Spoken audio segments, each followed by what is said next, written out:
इस्लाम को सुधारने का ठेका हमने नहीं लिया है। मेरा मानना है, और यह हमें अपने अंदर आत्ममंथन करना चाहिए, संतों को, महंतों को, नेताओं को, विश्वविद्यालय में पढ़ाने वाले अध्यापकों को, यह आत्मचिंतन हम नहीं कर रहे हैं, इसलिए हम दूसरों के अंदर बहुत सारी बातें कहते हैं। मैं आज मानता हूं, पूरे दृढ़ विश्वास के साथ मानता हूं, जिस दिन भी सनातनी हिंदू अपनी सामूहिक शक्ति को पहचान लेगा, इस्लाम तो क्या, इस्लाम जैसे सब लोग आपके कदमों में होंगे। इसलिए आज जो लोग सनातन को चुनौती दे रहे हैं, सनातन को गाली दे रहे हैं, कश्मीरी हिंदू पंडितों को मार करके सनातन की व्याख्या कर रहे हैं, हैदराबाद में एक 2 कौड़ी का आदमी दिल्ली में आकर के चुनौती देता है, कुछ यहां के लोग भी जाकर के दिल्ली में चुनौती देते हैं। ये गीदड़ इसलिए चुनौती दे रहे हैं कि आप अपने पुरुषार्थ को भूल गए हैं। इसलिए सड़क चलता आदमी इस 95 करोड़ सनातनियों की हत्या कर रहा है और देश चुपचाप बैठा है।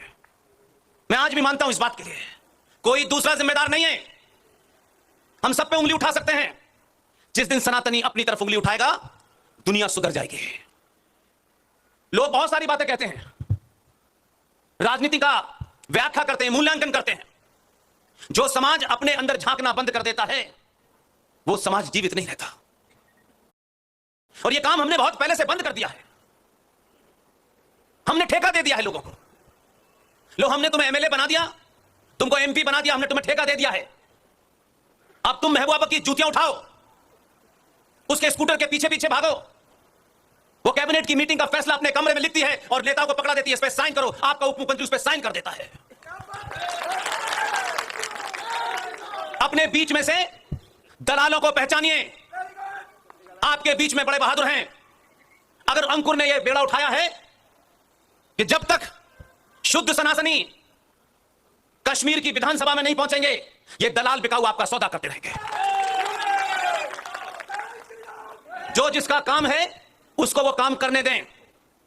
संतों का, महंतों का जो काम था वो काम नहीं कर रहे, वो भी टिकट की लाइन में लगे हुए हैं। जब संसार के सारे लोभ छोड़े थे तो एमएलए बनने का लोभ क्यों प्राप्त हुआ आपको? इसलिए जो जिसका काम है वो अपना काम करे, बस। इसलिए सनातनी जिस दिन सच को सच कहेगा, कठुआ में भी कहेगा, श्रीनगर में भी कहेगा, हैदराबाद में भी कहेगा, उस दिन दुनिया की कोई ताकत आपको आंखें नहीं दिखा सकती। इसलिए सनातनियों ने, हमारा शत्रु कौन है यह हमको नहीं पता। इसलिए हिंदुओं के ठेकेदारों ने अपने स्वार्थ और संगठन के चलते आपका सौदा कर दिया है। जगह जगह सौदा कर रहे हैं आपका। इसलिए उनकी जबान नहीं खुलती।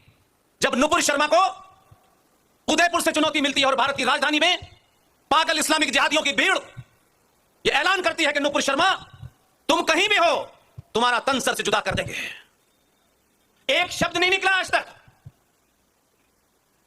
इसलिए मैं नहीं जानता क्या स्वार्थ है। इस भारत में जितने भी नरसंहार हो रहे हैं, स्वार्थी दलाल संगठनों के कारण हो रहे हैं। क्योंकि आपने ठेका दे रखा है कि कोई आपको बचाएगा। दुनिया में कोई किसी को बचाता नहीं है।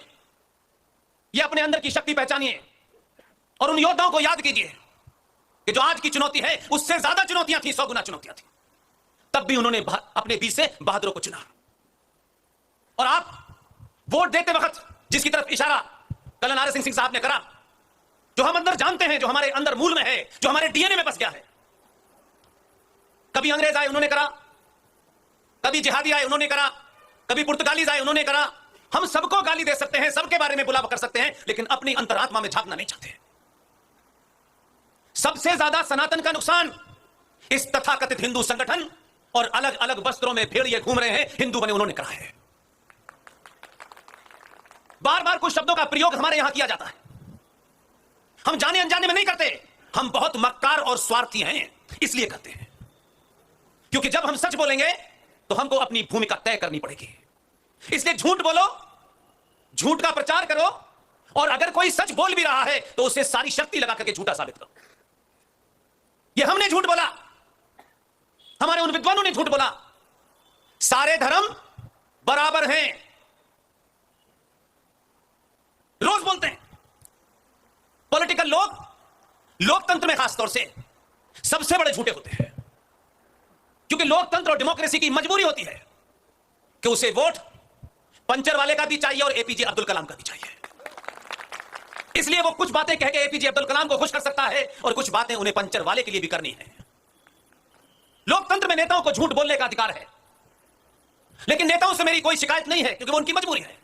मेरा गुस्सा, मेरी नाराजगी उनसे है, न किसी सत्ता से बंधे हैं, न किसी पार्टी से बंधे हैं। दिन रात हिंदुत्व का ठेका लेके घूम रहे हैं, वो हिंदुओं से क्यों झूठ बोल रहे हैं? सवाल उनके सामने है। आज 2022 के भारत में जब दुनिया सेकंडों में यहां से लेके अमेरिका, अमेरिका से लेके दुनिया के किसी भी कोने में सेकंडों में आपकी बात जा सकती है, तब भी कुछ मूर्ख इस बात से चिंतित हैं कि ये पुष्पेन, आरएस सिंह, जीडी बख्शी, सुशील पंडित, ललित अंबरदार, अंकुर शर्मा, प्रोफेसर कपिल कुमार, प्रोफेसर पवन सिन्हा, ये देश भर में सच बोल रहे हैं। उस सच से उन पाखंडियों के ऊपर से नकाब हट रहा है। इसलिए आज क्या कहते हैं? अगर भजन कीर्तन करने से, मंत्र पढ़ने से पाकिस्तान ऑक्युपाइड कश्मीर आपको मिल जाता तो 70 साल किसका इंतजार कर रहे थे? कौन है ये महामूर्ख जो आज के सनातनी हिंदू को मिसगाइड करना चाहते हैं? फिर तो सेना को हटा देना चाहिए, दुआएं कीजिए, पूजा कीजिए, प्रार्थना कीजिए, उससे सब कुछ ठीक हो जाएगा। आज ऐसे मूर्खों को उनका बहिष्कार कीजिए। वो कोई भी हो, अपना भी हो, तब भी हमारी टीम का कोई सदस्य ऐसी बेवकूफी की बात करे, आप बहिष्कार कर सकते हैं। यही सोच के कोई संगठन नहीं बनाया हमने, यही सोच के तय किया कि दुनिया की किसी पार्टी के ऑफिस में हम में से कोई नजर नहीं आएगा। हम किसी सीट के लिए, किसी टिकट के लिए नहीं लड़ रहे हैं। अगर लड़ रहे होते तो कठुआ में इतनी बुलंद आवाज में नहीं बोल पाते। हमसे जिसको नाराज होना है वो कल होता हो, अभी हो जाए।